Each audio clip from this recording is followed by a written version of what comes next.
us, is this hantavirus something for us to be worried about? Or can you allay our fears? Or tell us more about also this virus, Doc. Number one, wala pa naman tayong documented na kaso po rito sa Pilipinas. So there's nothing to worry about. Ito po kasing hantavirus na ito, hindi po ito bago. Matagal na po itong nakikita po sa ibang part ng mundo. Okay, ngayon lang po siguro na document. Kaya na po naging worryful ang ating pong WHO, everything. Dahil nga po parang merong human-to-human transmission na naganap doon sa loob ng barko. Yes. Na they have to investigate further at marami pang scientific po mga proseso pang gagawin dyan para ma-determine kung talaga po meron pong human to human. Kasi ang alam po natin, ito yung zoonotic. Which is zoonotic po, galing po sa rodent, napunta po sa mga daga, ganyan sa rodent po, napunta po sa tao. Zoonotic, no? Galing po sa hayop, napunta po sa tao. Pero ito pong kinababahala po ng WHO, ito pong kasi parang meron pong parang human to human transmission na naganap po doon. Kasi nga po, wala naman sila nakita.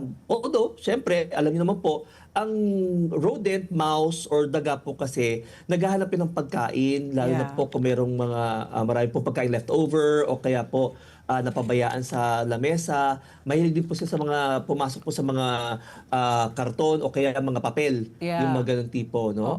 So, doon naman po sa loob ng barko, parang wala naman sila masyadong nakita doon na parang may daga or whatever. Kaya po siguro nagtataka sila sa posibleng nanggaling po ito.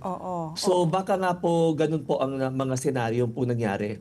Pero ang nakakabahala po kasi dito, Doc, is nakakamatay, 'di ba? And parang walang lunas, 'di ba? Paano po kung sakali po kayo po ay yun na nga, suspicion nyo, no, na kayo po ay may hantavirus, ano bang pwede po nilang gawin?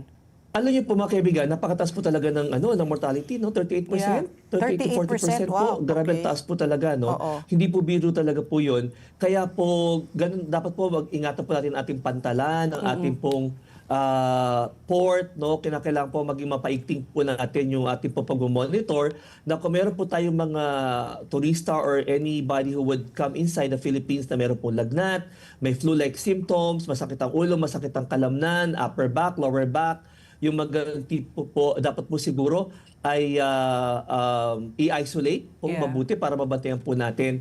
Wala po kasing cure, wala po nakitang gamot para po dito sa hantavirus na ito.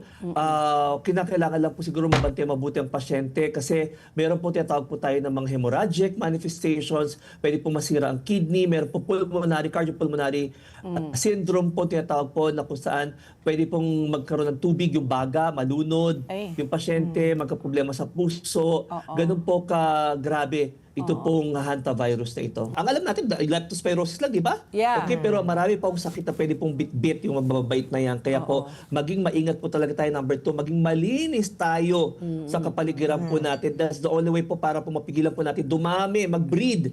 Ito pong mga itong pinagmumulan ng mga sakit na ito.